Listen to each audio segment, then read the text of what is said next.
Episode 8 में हमने देखा मरा और शेड्स ने कॉटनमाउथ के मर्डर का इल्जाम लूक पे लगा दिया। ये सब झूठ में कैंडेस नाम की एक वेट्रेस ने उनका हेल्प किया। वही दूसरी ओर डायमंडबैक और लूक आमने सामने आए हुए थे, जिसमें हमें ये समझा कि दोनों भाई भाई है। और ये बात लूक को भी तभी पता चली थी। तो अभी यहाँ से हम एपिसोड 9 की कहानी को देखेंगे, जिसका नाम है DWYCK, जिसका मतलब होता है कि do what you can kid. Episode की शुरुआत में लूक को कचरे के गाड़ी में होश आता है और उसे पता चलता है कि डायमंडबैक ने उसे दूसरी गोली भी मारी है। लूक के कपड़ों से स्मेल आ रही थी, जिसके वजह से वो एक लॉन्ड्री में जाके कुछ कपड़े चोरी कर लेता है। वही उसे पता चलता है कि वो पुलिस के वांटेड लिस्ट में है और पुलिस उसे ढूंढ रही है। लॉन्ड्री से बाहर निकलने के बाद कुछ पुलिस वाले उसे ढूंढ लेते हैं और उसे अरेस्ट करने उसके पास जाते हैं, पर लूक उन्हें बेहोश करके वहां से भाग जाता है। और ये सब पुलिस के कार के डैश कैम में रिकॉर्ड हो रहा था। दूसरे सीन में शेड्स हार्लिम पैराडाइज नाइट क्लब में था और अपने गैंग से बातें कर रहा था। तभी वह डायमंडबैक आता है और उन लोगों में से एक को मार देता है। डायमंडबैक सबको चिल्लाता है क्योंकि उसे जल्द से जल्द ही लूक का पता चाहिए था।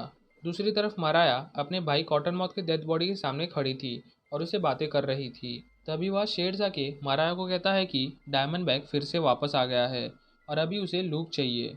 शेड्स मराया को एडवाइस देता है कि कॉटनमाउथ के सारे बिजनेस अभी मराया को संभालना पड़ेगा।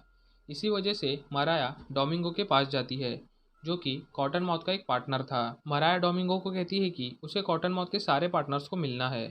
डोमिंगो उसी रात सारे पार्टनर्स को बुलाता है और मराया उन्हें कहती है कि उसे कॉटनमाउथ के बिजनेस को आगे नहीं चलाना, इसलिए वो सारे पार्टनर से डील तोड़ने वाली थी। पर उसी वक्त मीटिंग में डायमंडबैक आ जाता है और कॉटनमाउथ के सारे पार्टनर्स को मार देता है। मराया अभी भी डरी नहीं थी। उन दोनों का दुश्मन सेम है, यानी लूक केज, और इसीलिए मराया एडवाइस देती है कि जूडिस बुलेट को पुलिस डिपार्टमेंट को बेच दो ताकि लूक को वो ही पकड़कर मार दे।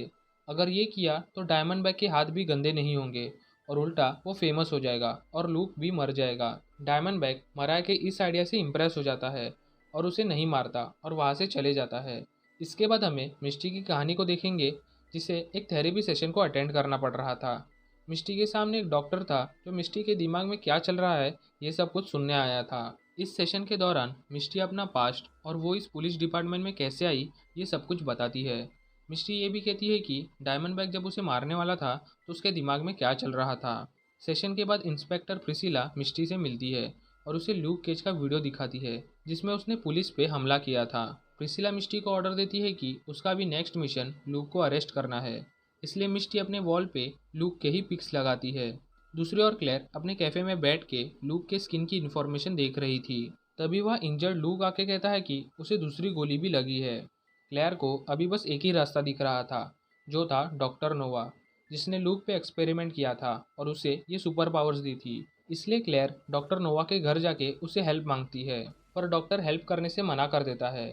पर जब क्लेयर कहती है कि लूक वाली एक्सपेरिमेंट सक्सेसफुल हो गई है और वो अभी तक जिंदा है, तो डॉक्टर उसकी हेल्प करने के लिए तैयार हो जाता है। दोनों मिलके लूक को डॉक्टर नोवा के घर के अंदर लाते हैं और क्लेयर डॉक्टर को एक पेन ड्राइव देती है।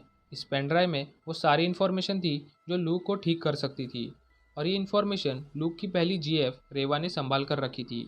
इसके बाद दोनों लूक को एक गैराज में लेके जाते हैं जहाँ डॉक्टर ने अपना लैब बना कर रखा था। डॉक्टर को लूक का ब्लड सैंपल चाहिए था, पर इंजेक्शन की नीडल लूक के स्किन में नहीं जाती, इसलिए क्लेयर ब्लड सैंपल लूक के मुंह के अंदर से इंजेक्शन डाल के ले लेती है।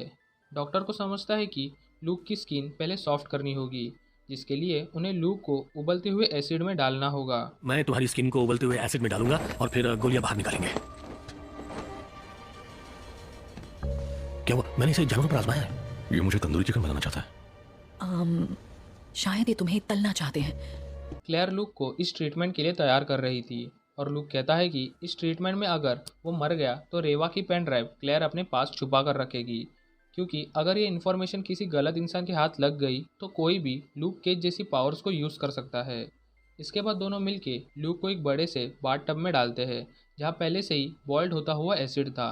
लूक बहुत ज़्यादा चिल्ला रहा था क्योंकि उसकी स्किन जल रही थी और बहुत ज़्यादा दर्द होने की वजह से उसे कार्डियक अरेस्ट होता है और वो बेहोश हो जाता है और ये एपिसोड यही ख़त्म हो जाता है। अगर आपको वीडियो अच्छी लगी हो तो वीडियो को लाइक और चैनल को सब्सक्राइब कर देना। मिलते हैं अगले वीडियो में, तब तक के लिए this is movies mind signing off.